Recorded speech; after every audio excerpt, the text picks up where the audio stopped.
Okay, good morning everyone. बोला भी जाता है good morning to you. Okay see, जैसा कि मैंने कल आप लोग को बताया था, थोड़ा इसको ठीक कर दें यार, मुझे डिसऑर्डर चीज़ें पसंद नहीं है.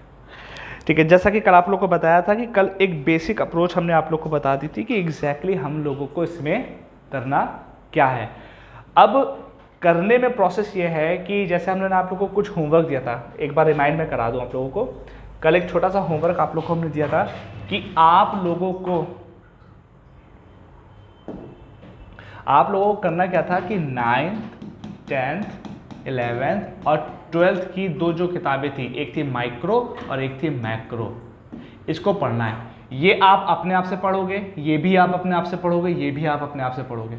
जो 12th क्लास की जो माइक्रो वाली है ये नहीं पढ़नी है, एकदम नहीं पढ़नी, और मैक्रो वाली किताब मैं खुद पढ़ाऊंगा आप लोगों को. ठीक है, जिस वजह से कल से मैंने आपसे क्या बोला था कि आपको 9th क्लास की किताब पढ़ना स्टार्ट करना है. कितने लोगों ने पढ़ी? यस. क्यों? एक्सेप्ट मैं बता रहा हूँ, कभी खुशी कभी गम, ये सब चीज़ें चलती रहेंगी. आदि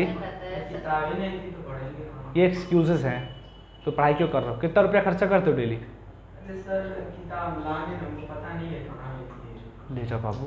सर हम भी किताब से नहीं पढ़े, यूट्यूब से तो गूगल से किताब से पढ़ो. अगर यूट्यूब गूगल वाले आ जाए ना तो हमारे पास दिन भर वीडियो बनाते रहेंगे, खत्म नहीं हो गया. तुम्हारे सर बहुत अमीर हैं, पैसे लो इनसे. फिलहाल किताब पढ़ना स्टार्ट करो, बुक पढ़ो, कोई यूट्यूब कोई वीडियो नहीं, किताब पढ़ना स्टार्ट करिए, क्योंकि वो ज़्यादा ज़रूरी है. रीडर बनने, लिसनर नहीं. उसको जितना आता है वो तुम्हें बता देगा, बाकी पढ़ने के लिए हम लोग हैं. फिलहाल ये काम जो हो गया वो हो गया. अब मैटर ये आता है कि अब मुझे लेना है लेक्चर करना है स्टार्ट, तो हम किस चीज़ों से स्टार्ट करेंगे? तो वही चीज़ आती है कि हम जा रहे हैं अगर जंग लड़ने, तो हमें पता होना चाहिए कि एग्जैक्टली क्या क्या वेपन चाहिए. तो कितने लोग ऐसे हैं जिन्होंने अपनी जिज्ञासा के आधार पर इसका सिलेबस देखा था? सिलेबस किसने किसने देखा है?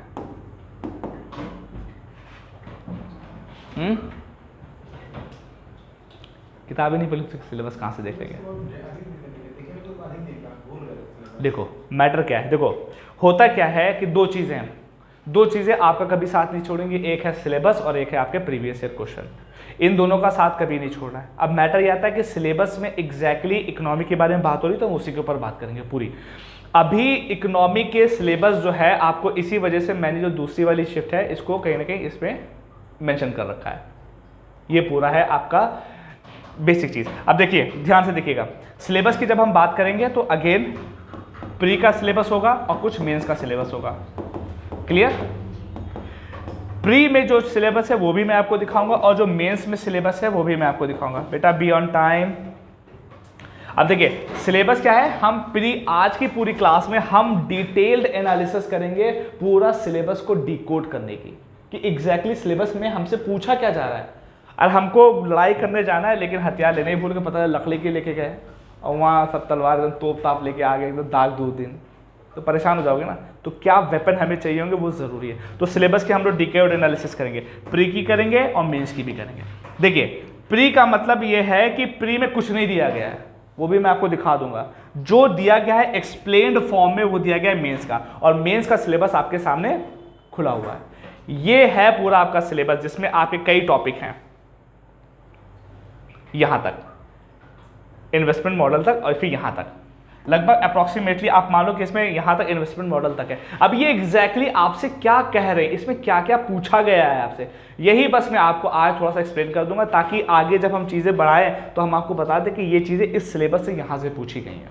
ठीक है, तो प्री के ऊपर हम आएंगे. प्री में कुछ भी नहीं दिया हुआ, एक लाइन नहीं दिया गया सस्टेनेबल डेवलपमेंट. हम डायरेक्टली फोकस करेंगे मेंस के ऊपर, कि मेंस में इकोनॉमी को लेकर आपका एग्जैक्टली सिलेबस क्या है. तो देखो सबसे पहली लाइन आती है,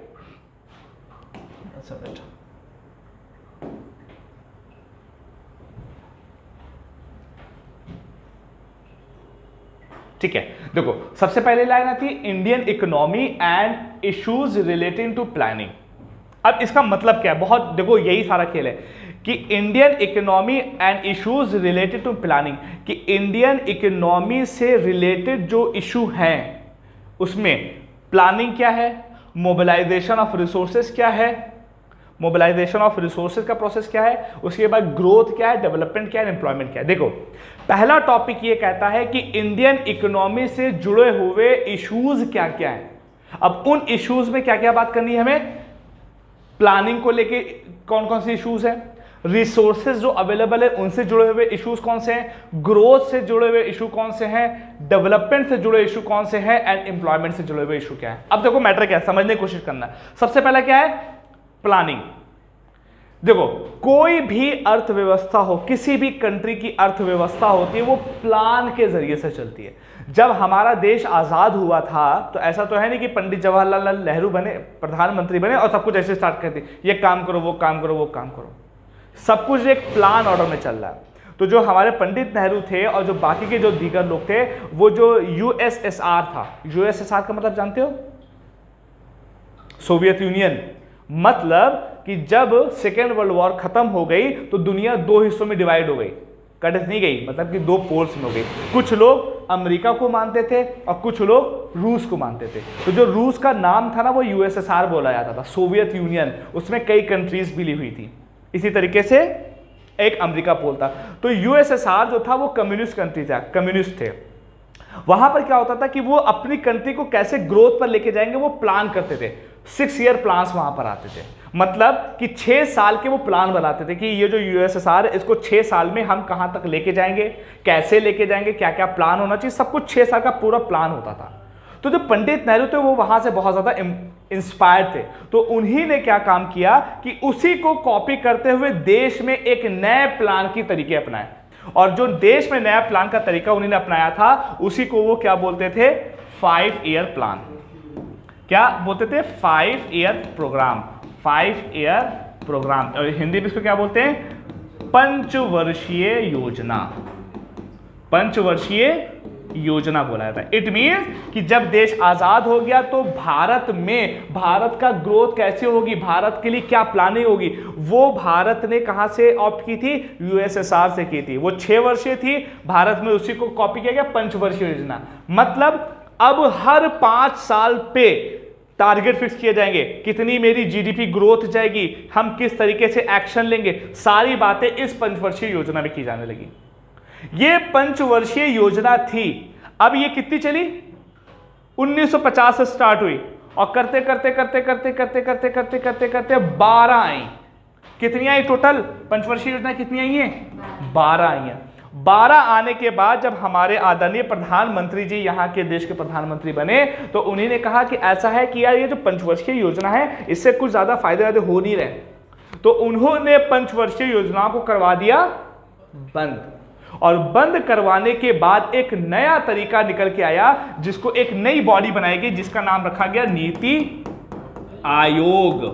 और नीति आयोग का काम क्या था कि अब देश में कैसे प्लानिंग होगी उसकी पूरी रूपरेखा नीति आयोग तैयार करती है।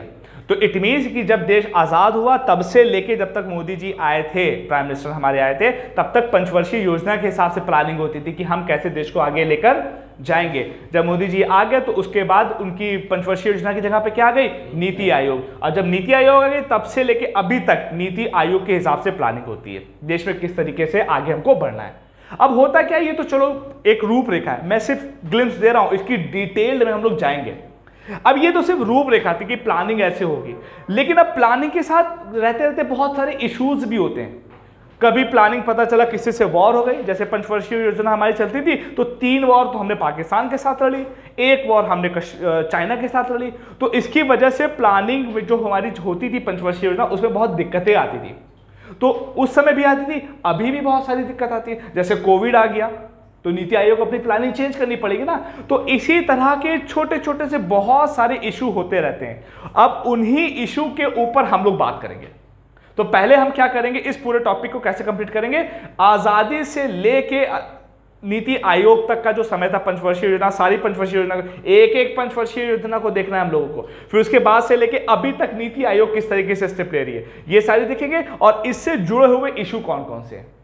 अच्छी थी, खराब थी, कौन सी ज़्यादा ग्रोथ आई, कब हमें ज़्यादा कम फायदा हो, ये सारी चीज़ें इस वाले एक छोटे से टॉपिक में हम लोग बात करेंगे और इसमें ही बहुत सारे लेक्चर हम लोग के लगेंगे। डिटेल एनालिसिस मांझ देंगे, इतना समझ लो, बस साथ साथ रहना। अब दूसरी बात आती है, दूसरा टॉपिक क्या लिखा हुआ है? लिखा हुआ है mobilisation of resources. Mobilisation of resources का मतलब क्या है? देखो, भारत में रिसोर्स का मतलब क्या है? रिसोर्स का मतलब समझते हो? जैसे पानी एक रिसोर्स है, हवा एक रिसोर्स है, पेट्रोल एक रिसोर्स है। रिसोर्सेस का मतलब वो चीज होती है कि जिसका यूज करके हम अपनी लाइफ को आसान करते हैं। अब पेट्रोल का यूज करते हैं, गाड़ी चलाते हैं, गाड़ी चलाने से हमारी लाइफ आसान हुई ना, पैदल चल के जाना नहीं पड़ता, हमसे पहुंच गया, तो ये एक रिसोर्स है। पानी क्या है? समुंदर है, इतना बड़ा रिसोर्स है, उसके जरिए से बिजली बना सकते हैं, बना सकते हैं कि नहीं? पानी से बिजली बनाई जाती है, झरने से पानी गिरता है, नीचे मोटर लगा तो घंगम घंगम घूमेगा, बिजली बन जाएगी। तो पानी भी एक रिसोर्स है, हवा भी एक रिसोर्स है, खाना पीना भी एक रिसोर्स। तो भारत में अलग अलग तरह के रिसोर्सेज हैं। अब उनको कैसे, उनका समावेशन होगा, उनको कैसे मोबिलाइज किया जाएगा? अब जैसे फूड एक हमारा रिसोर्स है, ह्यूमन, हम और आप भी तो एक रिसोर्स हैं, क्योंकि हमें अगर अब आप एजुकेशन ले रहे हो तो कहीं ना कहीं आप आगे बढ़ के देश के लिए कुछ ना कुछ तो करोगे, तो आप भी एक रिसोर्स हुए। इसी तरीके से फूड रिसोर्स है, तेल रिसोर्सेज है, हवा रिसोर्सेज है, पानी रिसोर्स है।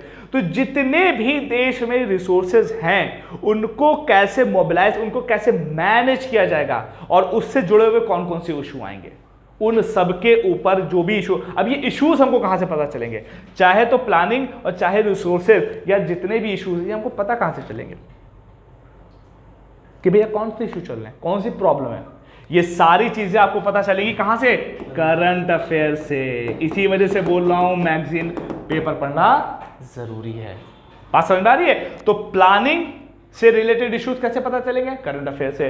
रिसोर्सेज से इशू पता चलेंगे हमको, उसी से पता चलेंगे। अब नेक्स्ट वर्ड आता है ग्रोथ, और दूसरा वर्ड है, उसके बाद वर्ड है डेवलपमेंट।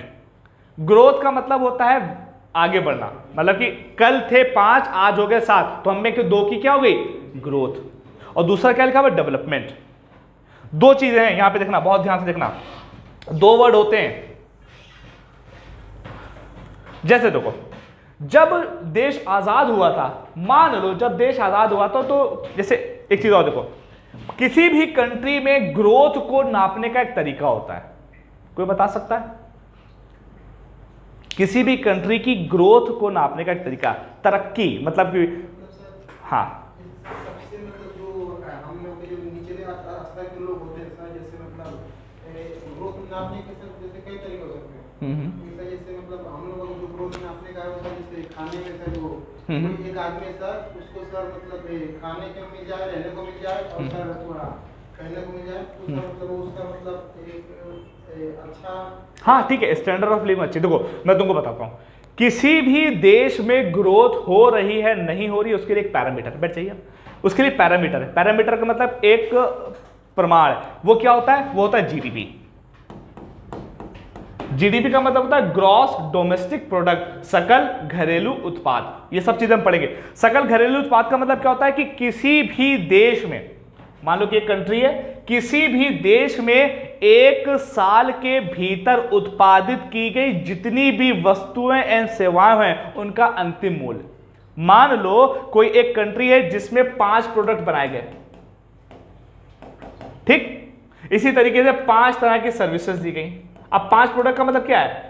आटा, कुछ भी प्रोडक्ट हो सकता है, ठीक है। सर्विस का मतलब क्या है? 5 ठो सर्विस दी गई, एक डॉक्टर है, एक इंजीनियर है, एक लॉयर है, और एक टीचर है, और एक पुलिस वाला है। 5 लोग सर्विस में हो गए। मान लो छोटा सा एग्जाम्पल ताकि आसान है। अब 5 लोगों से मान लो कि हम लोगों ने रेवेन्यू जनरेट किया 100 रुपए का, ठीक, और 5 प्रोडक्ट थे, मान लो कि बिस्कुट था, साइकिल थी, मोटरसाइकिल थी, 5 प्रोडक्ट कोई भी मान लो, और उनसे रेवेन्यू जनरेट हो गया 100 रुपए का।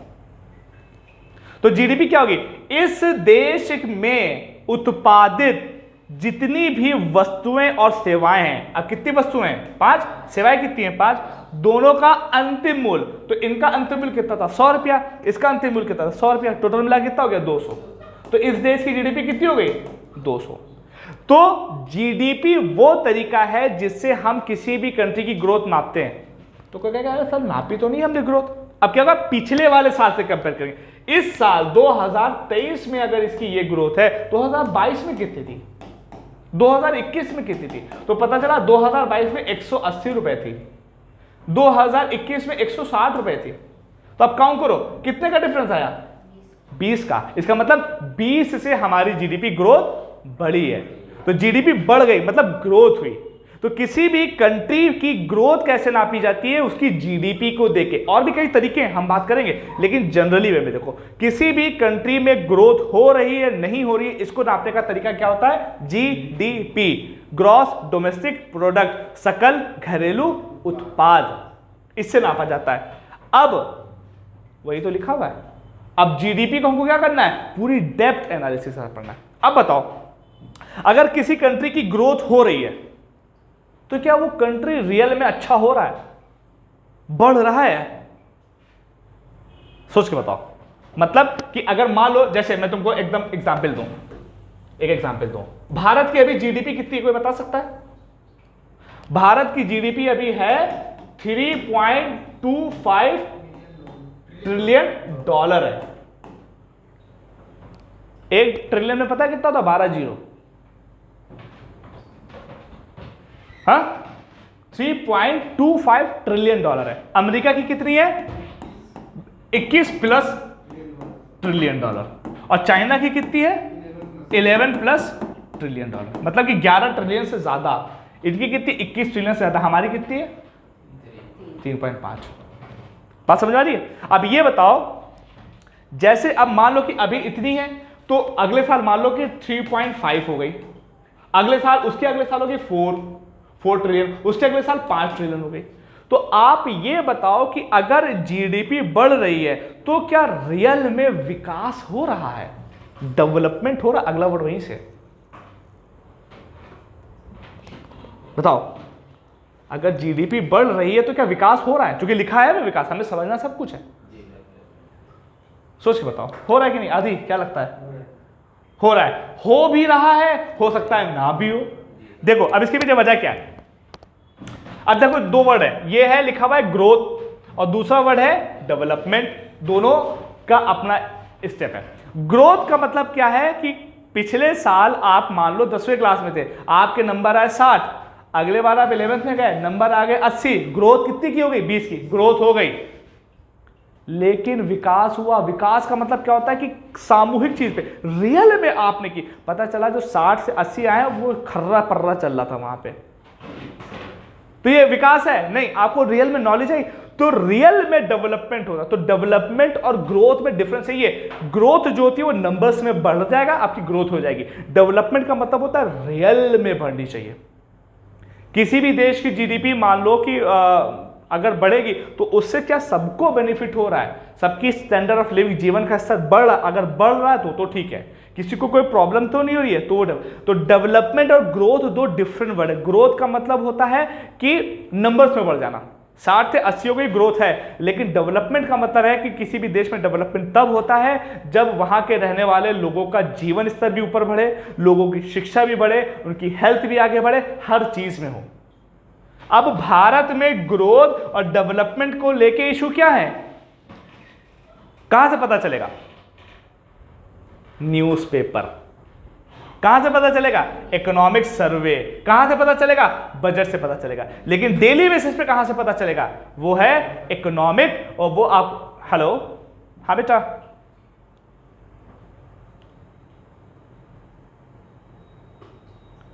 इंक्रीमेंटल कैपिटल आउटपुट रेशियो का मतलब क्या है, इसी तरीके से देखेंगे इसमें, इसी में ही ये प्रोसेस में आएगा। Very good Saif Ali. असल में क्या है ना, अभी मैं क्या कोशिश कर रहा हूं कि अभी एक सिर्फ डिस्क्रिप्टिव वे में सिर्फ सिलेबस एक्सप्लेन कर रहा हूं। आईकॉर का जो कॉन्सेप्ट है ये अभी डिटेल में आएगा, बहुत मजेदार। Relax, very good, very active बच्चे हैं, very good very good. Be on time, be on time, very good. इसके ऊपर बात करेंगे। और आईकॉर इसी से रिलेटेड है, जो कि डेवलपमेंट प्रोसेस में ही आएगा, जो कि ग्रोथ और डेवलपमेंट में ही हम लोग देखेंगे। शायद इसके ऊपर हम लोग बात कर चुके हैं, लेकिन और भी बातें होंगी। फिलहाल तो ग्रोथ एंड डेवलपमेंट इसी के ऊपर हम लोग बात करेंगे। उसके बाद आता है, अब इसके इश्यूज कहां से पता चलेंगे? न्यूज़पेपर। ध्यान रखना, कोई भी मैगजीन नहीं, न्यूज़पेपर पहले जरूरी है। न्यूज़पेपर इंपॉर्टेंट है सबसे पहले। उसके बाद तीसरा है सबसे लास्ट टॉपिक है एम्प्लॉयमेंट। एम्प्लॉयमेंट का मतलब रोजगार। कांग्रेस चिल्लाती रहती है भैया यहां पर रोजगार की कमी है, रोजगार की कमी है, रोजगार की कमी है। कमी है, हो सकता है, कौन बताएगा रोजगार मिला है कि नहीं मिला है। अब एक रिपोर्ट पब्लिश हुई कुछ सालों के पहले जिसमें लिखा गया था कि 47 ईयर की सबसे लोवेस्ट स्तर पर रोजगार है भारत में। तो एम्प्लॉयमेंट, भारत में रोजगार का स्तर क्या है और उससे करंट में जुड़े हुए मुद्दे कौन कौन से, उसके बारे में भी बात हम लोग इसी टॉपिक में करेंगे। अब क्या है, अगर मैं पूरे टॉपिक को समराइज करूं कि भारतीय अर्थव्यवस्था से जुड़े हुए कुछ मुद्दे, जैसे प्लानिंग का मतलब मैं समझ गया ना, पंचवर्षीय योजना थी, अब नीति आयोग आ गई है, पहला। दूसरा क्या है, रिसोर्सेज से जुड़े हुए। तीसरा क्या है, ग्रोथ। चौथा क्या है, डेवलपमेंट। और पांचवा क्या है, एम्प्लॉयमेंट। इन पांचों मुद्दों से जुड़े हुए जितने भी, कभी भी पेपर में कुछ भी दिख जाए उसके बारे में आपको पता होना चाहिए। जब पेपर पढ़ोगे तब पता चलेगा। यहां तक बात समझ में आ रही है। अभी मैं कुछ डिटेल नहीं जा रहा, बस बता रहा हूं कि हमको क्या क्या करना है। हमें ग्रोथ पढ़नी है, हमें डेवलपमेंट पढ़ना है, हमें एम्प्लॉयमेंट पढ़ना है। अब जब एम्प्लॉयमेंट पढ़ेंगे तो अनएम्प्लॉयमेंट भी पढ़ेंगे। अनएम्प्लॉयमेंट का मतलब क्या होता है, बेरोजगारी भी पढ़ेंगे। सब कुछ डिटेल में पढ़ेंगे। मैं सिर्फ और सिर्फ अभी यहीं पे कर रहा हूं। अभी एक बच्चे ने क्वेश्चन पूछा था, इंक्रीमेंटल कैपिटल आउटपुट रेशियो, ये कॉन्सेप्ट है जो आपको पढ़ने ये बताए जाएंगे। अभी मैं इसको यहां पे एक्सप्लेन इस वजह से नहीं करता था, शायद आप लोग यहां से भाग जाएगा, ठीक है। अभी वो नहीं कर सकते। अभी बस क्या करना है, मैं सिर्फ और सिर्फ एक ग्लिम्स खींच रहा हूं कि कहां तक हम लोग को लेकर चलना है, ठीक है। नेक्स्ट टॉपिक है inclusive growth and issue arising from it. अब देखो, इंक्लूसिव ग्रोथ का मतलब अगर मैं बताऊं, देखो इंक्लूसिव ग्रोथ, यार ये कभी बहुत बड़ा हो जाता है। देखो नेक्स्ट लाइनिंग क्या है ये वाली, inclusive growth this and issue arising from it. देखो अभी हमने पीछे क्या देखा, ग्रोथ, ठीक। ग्रोथ का मतलब हम समझ गए, नंबर से भी जब चीज बढ़े तो नंबर में पता चला, पहले हमारी इकोनॉमी थी 3.25 ट्रिलियन डॉलर, अब हो गई 3.5 ट्रिलियन डॉलर, अगले साल हो गई 4 ट्रिलियन डॉलर। नंबर्स में तो बढ़ गए, लेकिन क्या ग्रोथ जो है वो समावेशी है? समावेशी, इंक्लूसिव ग्रोथ का मतलब होता है समावेशी विकास। समावेशी का मतलब क्या होगा? Anyone online? How many? Javed Ansari, Saif Ali, ठीक है। What is the meaning of समावेशी विकास, कोई बता सकता है? जावेद अंसारी इज ऑनलाइन और नॉट?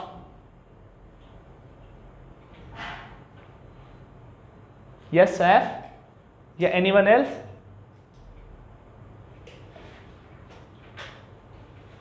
बेटा what is the meaning of समावेशी विकास, या इस समावेशी का मतलब क्या होता है?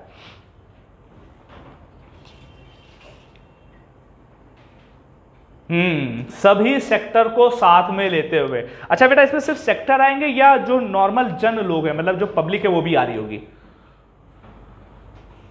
Exactly, yes, very good very good. जैसे कि सैफ ने बताया, समावेशी का मतलब इसी से देखो, मतलब कि सबको अपने वश में, क्या मतलब कि जब सब लोग मिलके किसी भी चीज का ग्रोथ होगा, सारी चीजों को मिलाकर समावेशी लोग करेंगे। जैसे देखो अब इंडिया में क्या है, एग्रीकल्चर भी है, ठीक है, इंडस्ट्री भी है।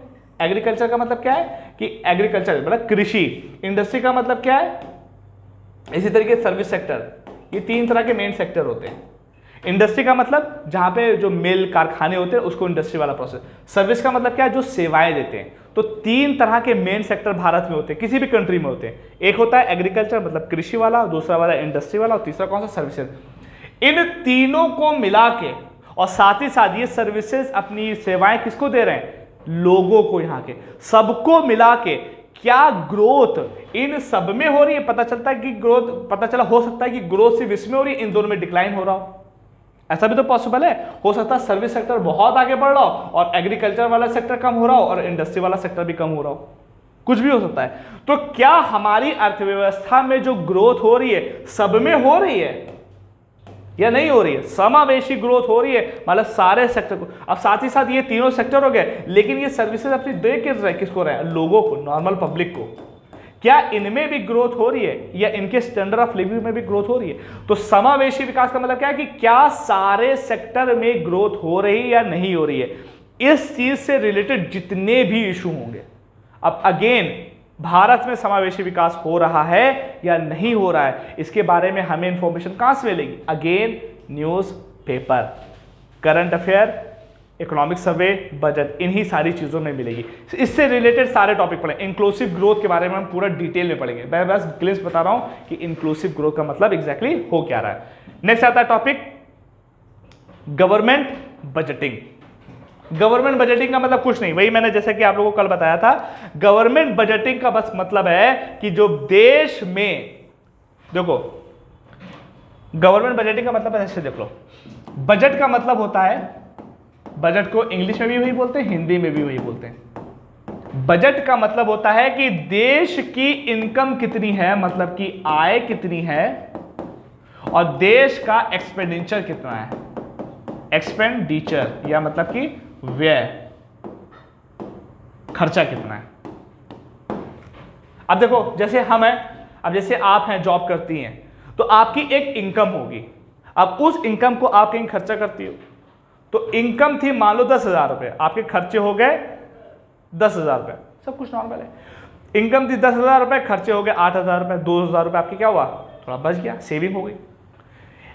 आपकी इनकम और आपका जो खर्चा है उसका पूरा जो डेटा मेंटेन होता है, कितना इनकम थी, कितना एक्सपेंडिचर हुआ, कहां से इनकम आई, कहां पे खर्चा हो गया, इसका जो समावेशन करके जो पूरा सिस्टम तैयार किया था उसी को बजट बोलते हैं।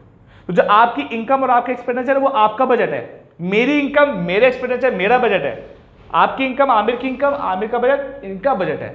इसी तरीके से ये पूरी कंट्री का भी होता, देश की इनकम कितनी है और देश पे खर्चा कितना किया जा रहा है, तो ये क्या होगा, ये किसका बजट हो जाएगा, ये कंट्री का बजट हो जाएगा। सॉरी, ये किसका बजट हो जाएगा, कंट्री का।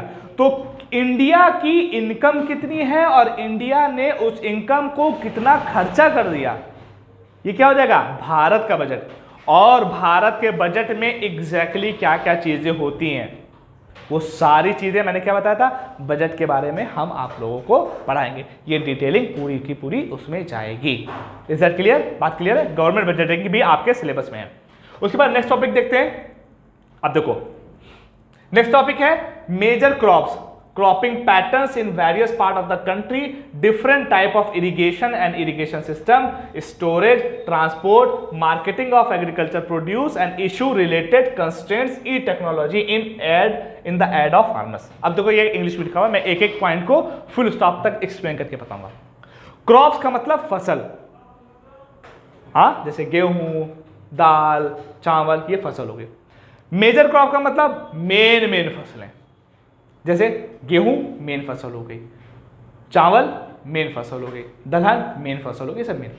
तो मेजर क्रॉप्स, और भारत में उनका पैटर्न क्या है, उनको बोया कैसे जाता है, कब बोया जाता है, किस सीजन में बोया जाता है। तो cropping pattern in various part of the country, Bharat के अलग अलग क्षेत्रों में किस किस तरीके की जो कृषि को बोने के तरीके हैं, जो कृषि को मैनेज करने के तरीके हैं, वो भारत के अलग अलग जगहों पे कैसे मैनेज किए जाते हैं। नॉर्थ इंडिया में किसी और तरीके से खेती हुई, साउथ इंडिया में किसी और तरीके से। नॉर्थ इंडिया में जो खेतों में दिया जाने वाला पानी है वो मानसून से भी आता, नहर से भी आता। साउथ इंडिया में दिया जाने वाला पानी, मेजॉरिटी ऑफ पानी कहीं और से आता। तो ये जो पूरा क्रॉपिंग पैटर्न है ना, सब कुछ इसमें पढ़ेंगे। नॉर्थ इंडिया में कैसे फसल को उगाया जाता, साउथ इंडिया में कैसे किया जाता, नॉर्थ ईस्ट में कैसे किया जाता, उत्तर पूर्व में कैसे किया जाता, पश्चिम में कैसे किया जाता, उत्तर में कैसे होता, दक्षिण में कैसे होता, ये सारी चीजें हम इसमें देखेंगे। उसके बाद है different type of irrigation. Irrigation का मतलब क्या होता है, सिंचाई। भारत में डिफरेंट तरह के इरिगेशन सिस्टम कौन कौन से हैं, भारत में डिफरेंट तरह के इरिगेशन कौन कौन से हैं। अब जैसे नॉर्थ इंडिया में जो इरिगेशन का तरीका है वो नहरों के जरिए से होता है, नलकूपों के जरिए से होता है। साउथ इंडिया में कैसे होता है, पता चलेगा कि साउथ इंडिया में पॉन्ड बना दिए थे, तालाब बना दिया थे। क्यों, क्योंकि वहां पर आप भाई नलकूप नहीं खोल सकते, इतनी हार्ड रॉक है वहां की। तो वहां पर सिंचाई के तरीके अलग हैं, नॉर्थ इंडिया में सिंचाई के तरीके अलग हैं, उत्तर पूर्व में सिंचाई के तरीके अलग हैं, पश्चिमी सिंचाई के तरीके अलग हैं। क्या क्या पूरे देश में तरीके हैं, सारे तरीकों के बारे में हम लोग इसी सेक्शन में पढ़ेंगे। और पूरा इरिगेशन सिस्टम इसमें क्या है। अब हमने क्या देखा, मेजर फसलें देखी, मेजर फसलों को बोने का तरीका देखा, पूरा क्रॉपिंग पैटर्न देखा, और उसके बाद हमने उसमें सिंचाई कर दी। तो जब सिंचाई हो जाएगी, फसल पैदा हो जाएगी, तो फसल का हम क्या करेंगे, उसको स्टोर करेंगे। तो फसल कहां पर स्टोर की जाती है, स्टोरेज में। तो देश में स्टोरेज है कहां, तब एक संस्था निकल के आएगी। अभी देखो ये सब चीजें मैं सिर्फ ग्लिम्स दे रहा हूं कि आप लोग इसके बारे में पढ़ोगे। एक संस्था होती है FCI, food corporation of India. Food corporation of India एक संस्था है जो कि इसके स्टोरेज, मतलब कि वो कहां पर सेव किया जाएगा, उसके ट्रांसपोर्ट, कहां पर उसको ट्रांसपोर्ट किया जाएगा, कैसे ट्रांसपोर्ट किया जाएगा, मार्केटिंग ऑफ एग्रीकल्चर प्रोड्यूस, कौन से चीज को कहां पर कैसे मार्केट किया जाएगा। जैसे अभी आप लोग को पता होगा टमाटर कितने रुपए किलो है, 120। अब क्या हुआ, एक बीच में आ गया था 200 रुपए। एक बंदे ने तो बाउंसर रख लिया था एक, कि टमाटर लेके ना भागे, उस बंदे ने बाउंसर। अब ये मैटर, अब देखो महंगा इतना हुआ, इतना महंगा हो गया, तो उसको कम करने के लिए सरकार ने क्या काम किया। आप लोगों ने शायद किसी ने स्कीम पढ़ी हो, कोई ऑनलाइन है जो ये बता सकता है टॉप हमारी किस स्कीम से रिलेटेड है। टोमेटो, अनियन, पोटैटो, कोई बता सकता है इस स्कीम का नाम, एनीवन ऑनलाइन।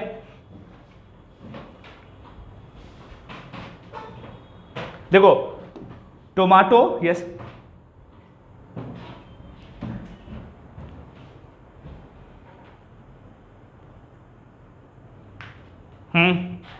एग्जैक्टली। देखिए होता क्या है कि देश में कुछ फसलें ऐसी हैं जिनके प्राइस बड़े वोलाटाइल है। वोलाटाइल का मतलब एकदम से नीचे एकदम से ऊपर, तो और वो डेली बेसिस पे यूज। अब जैसे टमाटर हर आदमी सलाद पे यूज करता, टमाटर की अलग अलग तरह की चीजें बनती हैं। आलू टमाटो हो गया, अनियन मतलब प्याज।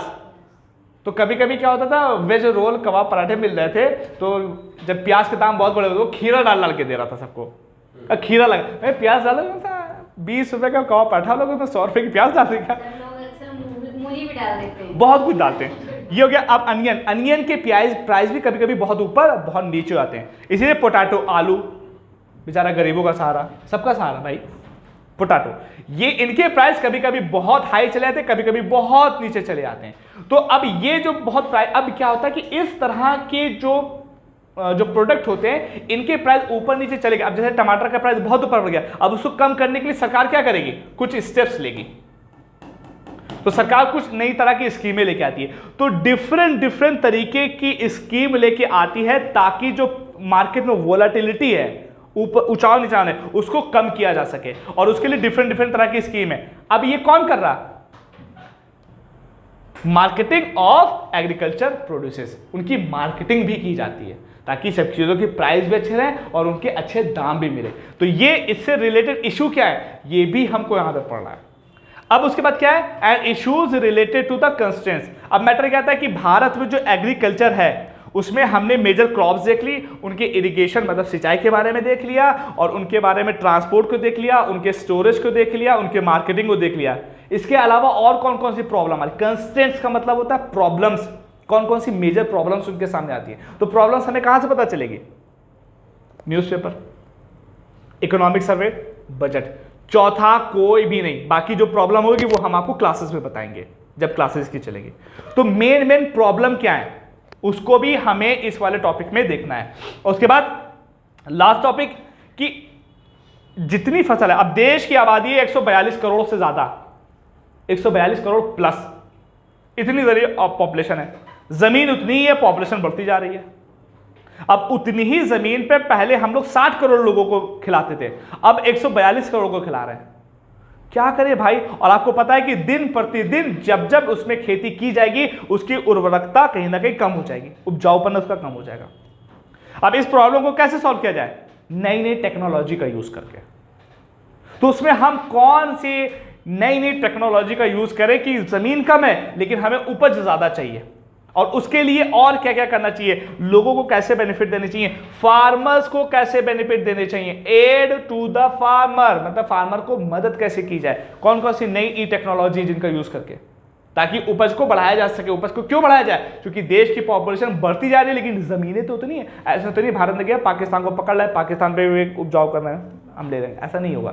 बांग्लादेश में भी हम अपनी खेती करके संभाल ले, नहीं, हमारी ज़मीन लिमिटेड है, तो उसको अच्छा करने के लिए हमें ई टेक्नोलॉजी की ज़रूरत पड़ेगी, मतलब कि इलेक्ट्रॉनिक टेक्नोलॉजी की ज़रूरत पड़ेगी, और उसमें हम फार्मर्स की क्या मदद करते हैं। इन सबसे जुड़े हुए जितने मुद्दे होंगे ये सब आपको कहाँ मिलेंगे, न्यूज़ में मिलेंगे, बाकी हम आपको क्लासेस के बारे में बताएंगे। बात समझ में आ रही है। तो एग्रीकल्चर एक बहुत बड़ा इंपॉर्टेंट रोल प्ले करता है। नेक्स्ट टॉपिक क्या है, अब देखो, issues related to direct and indirect farm subsidies, minimum support prices. देखो होता क्या है कि हमारे यहां जो देश में फार्मर्स है वो बेचारा कभी कभी खुद कर लेता है, लेकिन मेजॉरिटी ऑफ टाइम बहुत वो है, अगर सरकार उसके ऊपर ध्यान ना रखे तो किसान अपना उपज भी ना पैदा कर पाए। अब जैसे आप लोग को याद होगा, शायद कोई लोग गांव से बिलोंग करते हो, दिखाओ खाद मिलती है, यूरिया डाली जाती है ना, आपको पता है यूरिया के ऊपर सरकार के द्वारा सब्सिडी दी जाती है। सब्सिडी का मतलब क्या है, सहायता राशि। मतलब कि अगर यूरिया 500 रुपए की है तो उसमें से 350 रुपए तो सरकार ही पे कर रही है और 150 रुपए सिर्फ फार्मर को देने पड़ रहे हैं। तो जो फार्मर को सब्सिडी किस में मिल रही है, यूरिया में मिल रही है। ट्रैक्टर खरीदने जाओगे उसमें मिलेगी, आप अपने घर पे नलकूप लगाओगे उस पर मिलेगी, बिजली आपको कम पैसों पे मिलेगी। तो ये सहायता तो दे रही है सरकार। तो जो ये सहायता राशि होती है इसको सब्सिडीज बोला जा रहा है। अब कभी कभी ये डायरेक्ट दी जाती है, मतलब कि डायरेक्ट आपको पैसा दे दिया जाता है, कभी कभी इनडायरेक्ट दी जाती है। डायरेक्ट का मतलब क्या है, जैसे डायरेक्टली पैसा, अब जैसे आप सब्सिडी जब लेने जाते हो, क्या नाम है, आप वो लेने जाते हो खाद लेने के लिए गए, तो वो पता है कि ये इसका जो बेनिफिट होता है वो आपके अकाउंट में आ जाएगा। अभी किसके अकाउंट में आता है, मतलब जब पैसा किसानों को डायरेक्ट दे दिया जाए तो वो होती है आपकी डायरेक्ट सब्सिडी। जब इनडायरेक्ट वे में दिया जाता है तो उसको हम लोग क्या बोलते हैं, इनडायरेक्ट सब्सिडी बोलते हैं। अब जैसे आप लोगों ने एक स्कीम सुनी होगी कि साल भर में 6,000 रुपए किसानों को दिए जाते हैं। कौन सी स्कीम है, कोई बता सकता है? वो कौन सी स्कीम है जिसमें साल भर में किसान को 6,000 रुपए मिलते हैं, 2-2 हज़ार करके? एनीवन? मिलते हैं। प्रधानमंत्री किसान समृद्धि, बेटा किसान निधि का मतलब होता है, निधि मतलब हमेशा फंड से रिलेटेड है और उसके अंदर वो चीजें अलग होती हैं। देखो ये होमवर्क है, ये आपको बताना है भारत की वो कौन सी स्कीम है जिसमें किसानों को हर साल 6,000 रुपए दिए जाते हैं 2-2 हज़ार की किस्त करके। तो ये सहायता राशि 6,000 रुपए की। अब इसमें क्या डायरेक्ट पैसा दिया जा रहा है, तो ये डायरेक्ट सब्सिडी हो गई। तो सरकार के द्वारा किसानों को दी जाने वाली डायरेक्ट और इनडायरेक्ट फार्म सब्सिडीज हैं, उसके बारे में, उससे रिलेटेड इश्यूज, मतलब हर जगह बवाल है, बवाल के ऊपर ही आपको बात करनी है। उसके बाद क्या होता है, मिनिमम सपोर्ट प्राइस, एक कॉन्सेप्ट है minimum support price. Minimum support price का मतलब क्या होता है कि जैसे मान लीजिए कि कोई किसान है या कोई क्षेत्र है, वहां पर वो खेती करता है। अब खेती करने के बाद उसने लागत लगाई 200 रुपए की और फसल पैदा हुई उसकी जितनी की भी हो और उसने बेची 250 रुपए की, प्रॉफिट कितना हुआ, 50 रुपए का। अच्छी बात है, प्रॉफिट हो गया उसको, बढ़िया चीज है। अब मान लो उसने कोई फसल पैदा की, 200 रुपए की लागत लगा दी, लेकिन किसी वजह से उसके प्राइस गिर गए, 150 रुपए हो गए, तो बेचारे का जमा भी नहीं निकला, तो उसको नुकसान कितना हो गया, 50 का नुकसान हो गया। किसान की क्या गलती है, उसने तो मेहनत अपनी पूरी तरीके से की थी। कुछ भी हो जाए, पानी बरस गया, नील गाय आके खा गई, कुछ भी हो गया है ना, कुछ अलग अलग तरह के मौसम बन गए, उसका नुकसान हो गया। या ऐसा हुआ कि मार्केट में जो प्राइस थे वो एकदम से डाउन हो गए, क्योंकि अब जैसे क्या होता है कि जैसे मान लो कि 10 किसान है, वो 10-10 किलो आलू लेके मार्केट में आए, तो प्राइस अच्छा चल रहा है। लेकिन अभी 20 किसान आ जाएं और 20-20 किलो आलू ले आए, तो मार्केट में आलू ही आलू हो जाएगा, तो आलू के दाम क्या होंगे, गिर जाएंगे। तो जो बेचारा किसान पहले प्रॉफिट कमा रहा था उसके तो गया।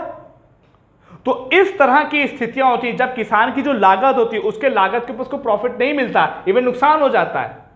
तो इस समस्या को दूर करने के लिए कॉन्सेप्ट है जिसको हम लोग क्या बोलते हैं, मिनिमम सपोर्ट प्राइस, न्यूनतम समर्थन मूल्य।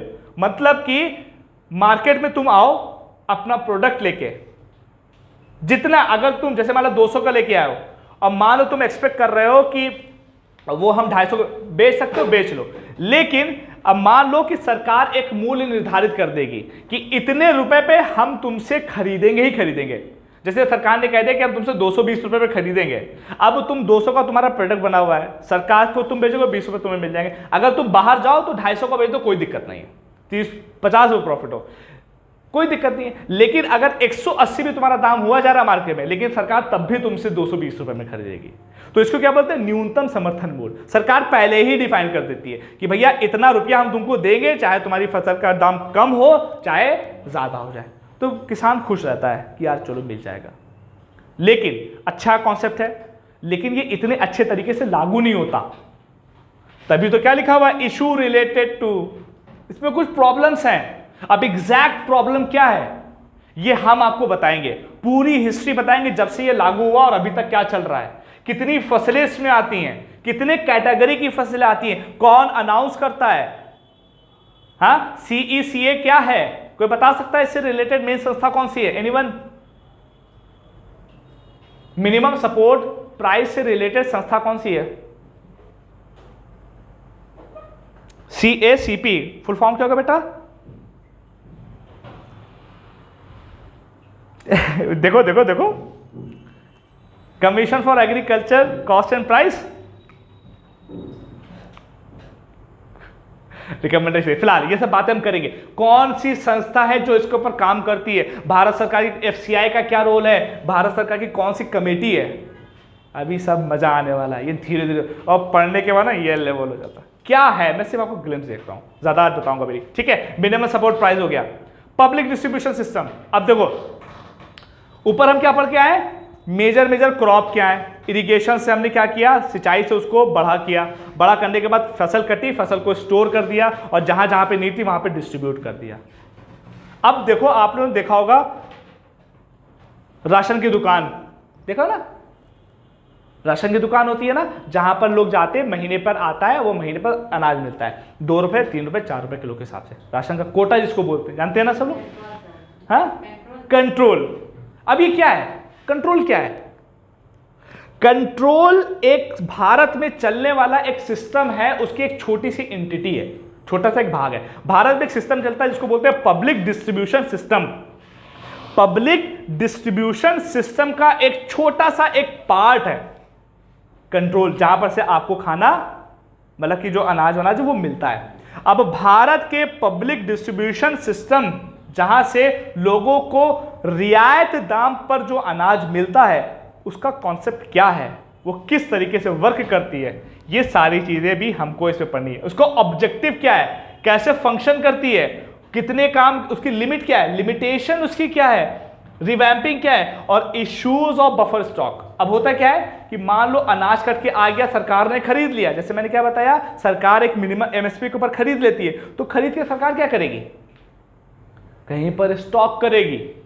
भाई ऐसा तो नहीं कि तुमसे खरीदा तुमको बेच दे, नो, वो कहीं पर जाके स्टॉक करती है कि कहीं इन फ्यूचर कोई कैलामिटी आ जाए या आपदा आ जाए तो उस समय पर उसका यूज किया जा सके। अब जैसे अभी कोरोना आया तो लोगों को अनाज बट रहा था ना, कहां से बटा, वो स्टोर था, और जब बल्क में स्टोर होता तभी उसको हम लोग क्या बोलते हैं, बफर स्टॉक। बफर स्टॉक से होती क्या है, फूड की सिक्योरिटी, आपको खाना मिलेगा, ये सिक्योरिटी देते हैं। बात समझ में आ रही है? तो बफर वहां से कटा, FCI ने खरीदा, खरीदने के बाद स्टॉक किया, ज्यादा स्टॉक किया, इसी वजह से उसको बफर स्टॉक बोलते हैं। बफर स्टॉक करने से होगा क्या, फूड की सिक्योरिटी मिलेगी। बात समझ में आ रही है? अब उससे जुड़े हुए टेक्नोलॉजी मिशन कौन है, इकोनॉमी ऑफ एनिमल रियरिंग, मतलब कि सिर्फ और सिर्फ खाली फसल के ऊपर काम नहीं किया गया है, एनिमल्स के ऊपर भी काम किया गया है। एनिमल्स की रियरिंग कैसे होगी, उनको कैसे पालन पोषण होना चाहिए, कैसे उनकी ब्रीडिंग को आगे बढ़ाया जाए, सारे मुद्दे इसमें कवर अप किए जाते हैं। Is that clear? आज यहीं तक, ज्यादा करेंगे सब गड़बड़ हो जाएगा। Is that clear? कोई क्वेश्चन है यहां तक? ध्यान रखना, करना क्या है आप लोग को, जितना मैंने पढ़ाया सबकी हिंदी भी मैंने आपको बता दी, कोई ऐसा वर्ड नहीं है, आप लोग जाना इसको यहां तक आप पढ़ के आओगे। छोटा छोटा मैंने सभी चीजें आपको एक्सप्लेन कर दी हैं, ये सिर्फ मैं हिंट दे रहा हूं, क्योंकि बच्चा इसमें परेशान होता है, खाली किताब उठाए पढ़ने लगे। अब किताब उठा के पढ़ने से अगर सब कुछ हो रहा होता तो आज सारे बंदे ऑफिसर बन रहे होते। थोड़ा डिकोड करो, पहले सिलेबस को तो हम समझे कि एग्जैक्टली हमें जाना कहाँ है। हाँ, पहले सिलेबस को तो समझे, तो सिलेबस को समझने के लिए बताया है। लेकिन आप लोगों का काम क्या है, ये बाइबल, कुरान, गीता, गुरुमुखी सब कुछ है आपके लिए। सुबह उठते ही सिलेबस पता नहीं। यूपीएससी में सिर्फ एक चीज जो आपको याद रखनी है वो है आपका सिलेबस। इसके अलावा कोई चीज याद नहीं रखी जाती, सारे कॉन्सेप्ट को समझा जाता है। सिंपल सा रूल है, सिर्फ एक चीज जिसको आपको याद रखना है वो आपका syllabus, line by line, point by point, ये आपको ध्यान रखना है। बाकी डिकोडिंग हम लोग इसी तरीके से फाइनल कल आगे वाले लेक्चर में करते हैं। Is that clear? तो आज के लिए इतना ही, बाकी चीजें नेक्स्ट लेक्चर में। किसी को कोई डाउट हो तो पूछ सकता है। Anyone? What's your name? Sorry, ठीक है। तो ये सारी चीजें रहेंगी। एनीवन? किसी को कोई डाउट? पढ़ना है, मैं पूछ लूंगा। और जो कल की डिबेट बनाई थी उसको भी बहुत ध्यान से रखिएगा। और ओके, थैंक यू एवरीवन। बाकी का जो आगे का प्रोसेस है उसको हम कंटिन्यू करेंगे और फिर उसके बाद धीरे धीरे कॉन्सेप्ट के ऊपर आने की कोशिश करेंगे। आज का होमवर्क क्या है, सभी को इसको एक बार फिर से पढ़ना है। और अभी बहुत सारे इंटरेस्टिंग कॉन्सेप्ट आएंगे और मजा आने वाला है, एकदम मजा आने वाला है। Is that clear? Okay, thank you everyone, see you in the next class.